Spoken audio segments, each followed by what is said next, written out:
Obrigado pela apresentação. Bom dia a todos. Obrigado pela presença. Um padre e uma freira estavam no carro em direção a um convento, a um monastério, né? O padre estava dirigindo o carro e a freira no banco de passageiros. Quando eles pararam num farol vermelho, o padre colocou gentilmente a mão dele sobre o joelho da freira. A freira olhou para ele e falou: Padre, lembre-se de Lucas, capítulo 14, versículo 10. O padre se assustou e falou: desculpe, irmã, eu realmente cometi uma falha. Seguiram adiante e no próximo farol vermelho, o padre novamente colocou a mão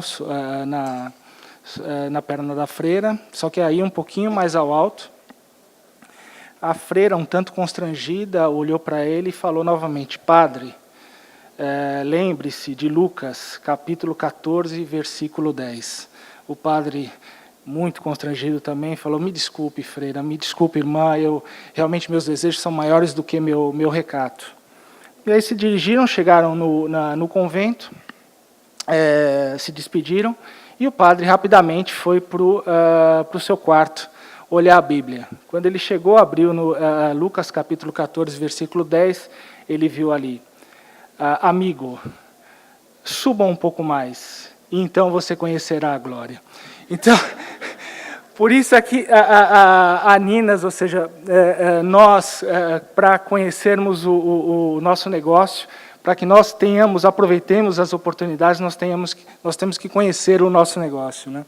E por isso a Ninas é uma empresa focada e é a maior produtora de óleos especiais na Europa. Por quê? Porque o nosso negócio, basicamente, são dois, são os óleos especiais naftênicos e o betume, ou seja, é uma empresa focada e muito diferente de outras petroleiras tradicionais. Nós temos escritórios em mais de 30 países, com vendas de cerca de 2 bilhões de dólares ao ano, contamos com 1.000 funcionários e temos refinarias tanto na Europa quanto aqui na região das Américas. Recentemente ampliamos a nossa capacidade com a aquisição da refinaria Harburg na Alemanha em 2014, foi convertida para a produção específica de óleos minerais naftênicos, e nós adicionamos a nossa capacidade total de óleos naftênicos cerca de 350 mil toneladas ao ano.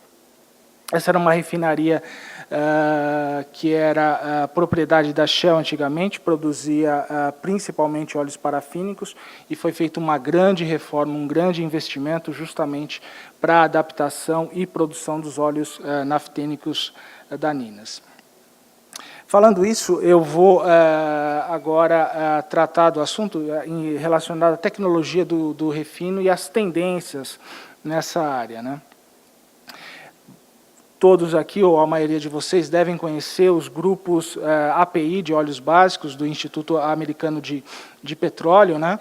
Desde o grupo 1 até o grupo 3, os óleos, aí nesse caso, os óleos parafínicos, grupo 1, grupo 2 e grupo 3. E, como vocês sabem, há uma grande mudança em direção aos óleos de maior grau de refino, que são os óleos de grupo 2 e grupo 3. Por quê?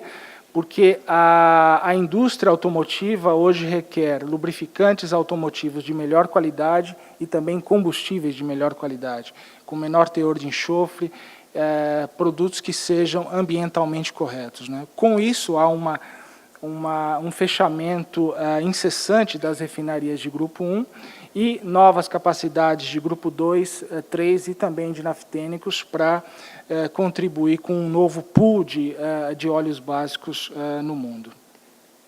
Qual é a evolução da disponibilidade dos diversos grupos nos últimos anos? Como vocês podem ver aqui no gráfico, ou seja, em 2007, os parafínicos de grupo 1 totalizavam quase 2/3 da capacidade total de óleos básicos disponíveis no mundo. Em 2013 foi a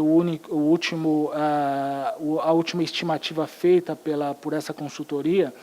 Eles respondiam por pouco mais de 50%, por pouco mais da metade da quantidade total de óleos básicos disponíveis. E qual a diferença entre uma refinaria de grupo 1 e as outras refinarias? Como vocês podem ver aqui nesse fluxograma, ou seja, a quantidade de passos envolvidos na produção de uma refinaria de grupo 1 é muito grande, envolve um processo que apenas separa a fração de um produto do outro, que é a extração por solvente, ao passo que a refinaria, por exemplo, de naftênicos da Ninas, ela é um sistema muito mais simples, que conta com uma destilação a vácuo e logo após um hidrotratamento. Um sistema que converte produtos não desejados nos produtos desejados. Por isso nós temos óleos com viscosidade desde as mais baixas, cerca de 3 centistokes, até 700 centistokes. Produtos com quantidade de enxofre bastante baixo e com uma faixa de teor de aromáticos ligados, claro, de cerca de 0,1 até 25%. Bom, falar sobre a indústria da borracha e promover aqui, falar sobre o produto que nós estamos tratando, o BBT-28. O BBT-28 é um óleo naftênico, é um óleo negro naftênico pesado, que resulta de uma mistura de óleos básicos naftênicos e fração de asfaltenos, né? Existem várias aplicações para ele que nós vamos tratar mais adiante, mas é um produto que tem cerca de 700 centistokes a 40 graus de viscosidade, viscosidade a 40 graus de 700 centistokes, né? E um ponto de fluidez de menos 15 graus Celsius. As características desse óleo comparado com as outras alternativas de mercado. Esse daqui é o extrato aromático destilado tratado, esse daqui é o extrato aromático residual, são dois produtos que também cumprem, a gente vai tratar agora adiante, são produtos que também cumprem as legislações europeia e brasileira no que tange ao mercado de pneumáticos, e o produto que foi banido do mercado, que é o extrato aromático destilado.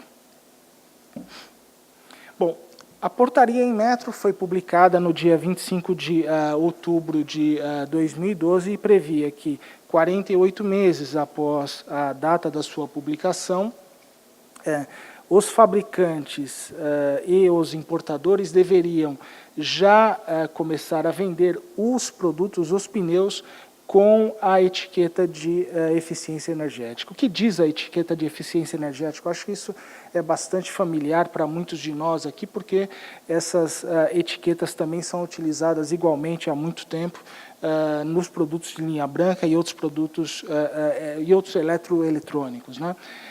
Aqui ela demonstra a resistência ao rolamento, que é consumo de combustível por quilômetro, na quilometragem.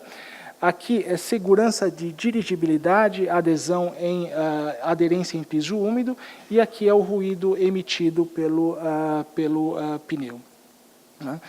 Além disso, a etiqueta, além de ser uma etiqueta de eficiência energética, também introduziu limites para o teor de hidrocarbonetos poliaromáticos, ou os PAHs, nos plastificantes utilizados para a extensão do composto de borracha. Os limites máximos são de 1 ppm de benzoapireno e, no máximo, 10 ppm de uma soma desses 8 hidrocarbonetos aí. Tá? Existe uma nova emenda, agora no caso da União Europeia, existe uma nova emenda que diz respeito ao teste que vai comprovar o cumprimento desses hidrocarbonetos poliaromáticos. Até então, Esse protocolo, o protocolo IP346, poderia ser utilizado como, como item de comprovação do cumprimento dessa norma, mas a partir de agora esse é o único protocolo válido para demonstrar o cumprimento a essa norma. No caso da Ninas, nós enviamos 2 vezes ao ano, como previsto no regulamento europeu, também para os clientes brasileiros, ainda que isso não esteja previsto na nossa norma aqui do Inmetro. Nós enviamos 2 vezes ao ano o relatório contendo os valores e, claro, certificando do cumprimento do teor de benzoapireno e também dos 8 PEHs somados.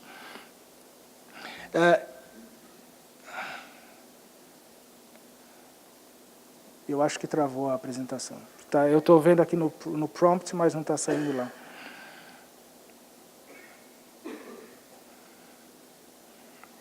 Desculpe pelo inconveniente.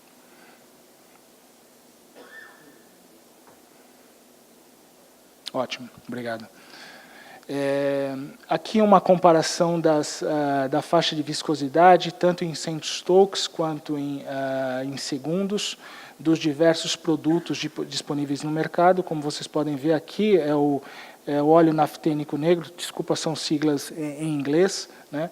Está numa faixa de 600 a 700 centstokes, ao passo que um outro produto, o extrato aromático residual, tem valores de viscosidade bastante altos e realmente é um produto bastante difícil manuseio, né? Qual a grande virtude dos óleos naftênicos na indústria da borracha? É principalmente a sua compatibilidade com os diversos elastômeros devido à sua polaridade. Os óleos parafínicos têm grande afinidade, principalmente com polímeros apolares, como o EPDM, ao passo que a faixa de compatibilidade dos óleos naftênicos é muito mais ampla. Vai desde o EPDM, passando pela borracha natural, pelos 2 tipos de borracha SBR, né, tanto emulsão quanto solução, e também serve como plastificante secundário para os policloroprenos. Aplicação em graxas. Como eu mencionei agora há pouco para vocês, existe uma tendência em relação à mudança do consumo de grupo 1 para grupo 2 e grupo 3. Mas o que isso significa exatamente para o setor industrial, que é um importante consumidor dos óleos parafínicos de grupo 1? Nós vemos que a faixa de viscosidade dos produtos de grupo 1 é muito mais ampla do que os outros grupos que agora estão substituindo os óleos parafínicos de grupo 1. Ao passo, o poder de solvência desses óleos do grupo 1 é muito bom, né? O poder de solvência deles é muito bom, e do grupo 2 e grupo 3 diminui sensivelmente em relação ao grupo 1. O que acontece é que, com essa mudança da indústria automotiva exigindo lubrificantes de melhor qualidade, nós vemos que a perda de capacidade ou a disponibilidade de óleos parafínicos do tipo Brightstock pode chegar até 800 mil toneladas até 2018. Por isso nós vemos que os óleos naftênicos podem ser uma grande alternativa e uma boa alternativa para a substituição desses materiais. Nós fizemos alguns ensaios aqui utilizando o BBT28 e misturando-o primeiro com outro óleo naftênico nessas mesclas N1 e N2, e aqui essas mesclas P1 e P2 foram feitas com Brightstock e SN500. A graxa produzida é grau NLG12, para quem está familiarizado com a terminologia, acho que já deve ter saber do que nós estamos falando, e nenhum tipo de aditivo foi colocado na formulação. Bom, o que nós vimos aqui é que, principalmente, a quantidade de espessante, a quantidade de sabão utilizada para a fabricação das graxas com uma faixa de penetração idêntica, é muito menor em relação às graxas feitas com óleos parafínicos, né? Os pontos de gota também estão similares e a performance na corrosão de cobre também foi bastante satisfatória, ou seja, no caso dos naftênicos, até melhor do que uma das formulações de parafínico, né? Aqui a penetração foi feita com 60 ciclos. Tá? O que nós vimos é que, mais uma vez, a quantidade de espessante foi muito menor e, mais importante, sem comprometimento da performance no que tange a penetração, né? Porque, ou seja, a quantidade de sabão, claro, ajuda na performance da penetração. Nós notamos uma melhor estabilidade mecânica, apesar do menor conteúdo de espessante, resistência a cobre e ponto de gota similares, propriedade a baixas temperaturas superiores, eu não tenho dado aqui, mas o meu colega médio depois pode compartilhar conosco, e boa capacidade de resistência a cargas. Outras aplicações que nós detectamos para esse material na área de agricultura, como antiaglomerante, também como agente antifuligem, anti-dust, ou seja, evita a formação de poeira, na formulação de betumes ou asfaltos especiais, membranas asfálticas, modificador de polímero, também asfaltos modificados com polímero, como um rejuvenescedor de asfalto reciclado, né? E na fabricação de tintas de impressão, aí naquelas tintas de impressão do tipo Cold Set.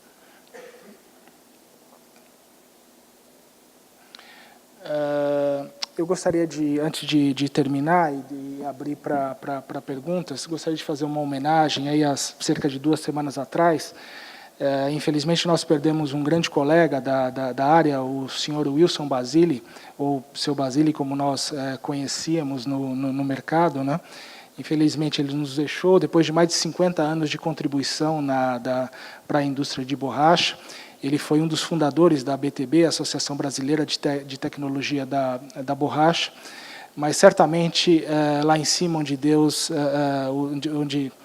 onde ele tem reservado um bom lugar por Deus, ele deve estar tendo belas discussões sobre como melhor vulcanizar uma borracha. Então, fica aqui a minha homenagem a ele, tá bom? Muito obrigado pela participação de todos e estou aberto para perguntas.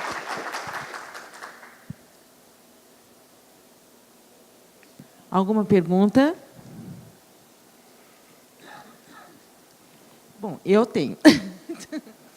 Gutenberg, desses mercados de aplicações possíveis, quais os que você está vendo maior perspectiva para esse produto? Sem dúvida nenhuma, o mercado de graxa, lubrificante, é um mercado com grande potencial. É importante lembrar que é um produto negro, ou seja, negro, preto é preto, então, ou seja, não há como fazer alteração nesse sentido, mas em várias aplicações você tem a possibilidade de utilização desse material, de uma graxa, por exemplo, com a coloração negra, sem nenhum tipo de transtorno ou mesmo de problema na performance, no desempenho do material, né? No mercado de borracha, ele já tem uma penetração importante já, né? E o mercado de tintas de impressão, ainda que seja um mercado, claro, em declínio por causa claro, cada vez mais as pessoas leem todas as suas notícias de forma virtual, né? Mas ainda é um mercado que aceita alguns produtos com desempenho superior.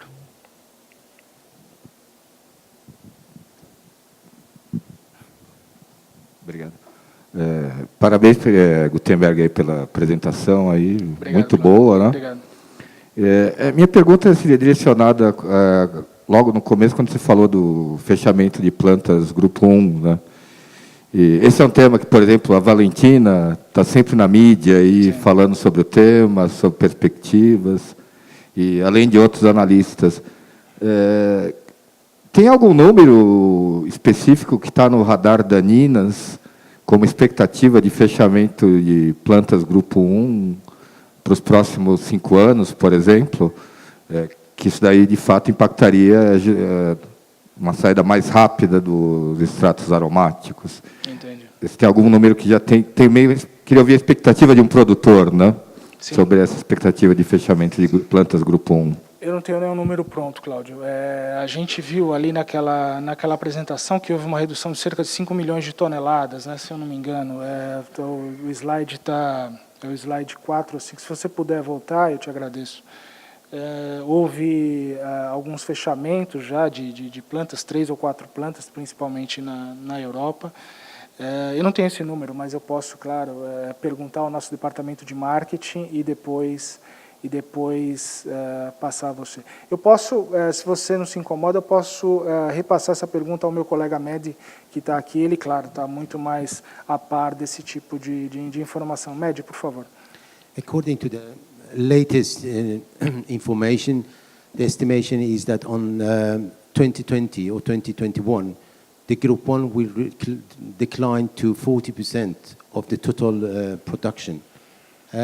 We have also to remember that in many areas there is a kind of unbalance. For instance, in Europe we have a shortage because we have lost lots of Group 1 refineries or closed down refineries.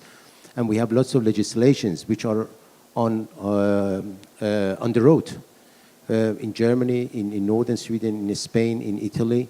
So I think in US we see a number of refineries which have been closed, and it will continue. The main reason is that those refineries are very old. They are from 60s and 70s, and they require lots of money to refurnish and modify or fresh up those. And there are no investors who want to spend money in those refineries. You get more value, more money from Group 2 and Group 3 than Group 1 for your products, and it costs less to maintain those refineries. So overall, we see a very clear shift from Group 1 and to Group 2 and Group 3. But Group 1 will exist. It's not going to disappear. But we see a fight on especially high viscous product on Group 1. Cláudio, o Mehdi falou em 40% de ocupação de fatia do Grupo 1 em 2020 ou 2021. Né? Se nós levarmos em conta que o pool total de óleos básicos chega a 50 milhões de toneladas por ano, para 2021 eles teriam cerca de 20 milhões de toneladas de responsabilidade do mercado. Né? Isso aqui é um decréscimo de 13 milhões de toneladas em relação àquilo que nós vimos em 2007. Então, imagina, ou seja, realmente a falta de produtos de alta viscosidade até essa data, até esse calendário, vai ser intensa. Levando em conta aquela conta rápida que me foi feita ali de 16%, ou seja, uma refinaria de Grupo 1 produz de todos os grupos básicos, de todos os parafínicos básicos, todos os parafínicos, Grupo 1 produz cerca de 16%, nós teríamos essa redução de 13 milhões de toneladas, né? Nós teríamos aí 1,6, quase 2 milhões de toneladas, até maior do que aquele número que eu falei para você anteriormente. Talvez entre capacidade sob on purpose, ou seja, sob propósito, né? Mas isso daí eu não saberia te responder agora. Mas a perda é grande. E mais alguma pergunta? Pela tua pergunta. Mais alguma pergunta? Ok, eu tenho uma. Você falou quanto à aplicação no segmento de graxas e lubrificantes, ok. E a viabilidade econômica na formatação do custo? Ele é impactante? Sim. Nós temos uma grande disponibilidade do material. Ele é produzido hoje em 2 refinarias distintas, tanto na refinaria da Suécia, em Nynäshamn, quanto na refinaria da Alemanha, em Harburg. Nós temos, como eu te disse, uma capacidade uma capacidade avantajada e, claro, competitividade para despachar esse produto, seja para países da Europa, para a Ásia e para as Américas, para concorrer nos distintos mercados de forma bastante bastante proeminente. Muito obrigado, Gutenberg, pela sua apresentação. Nós do Lubig Lacksmith agradecemos. Eu que agradeço a oportunidade.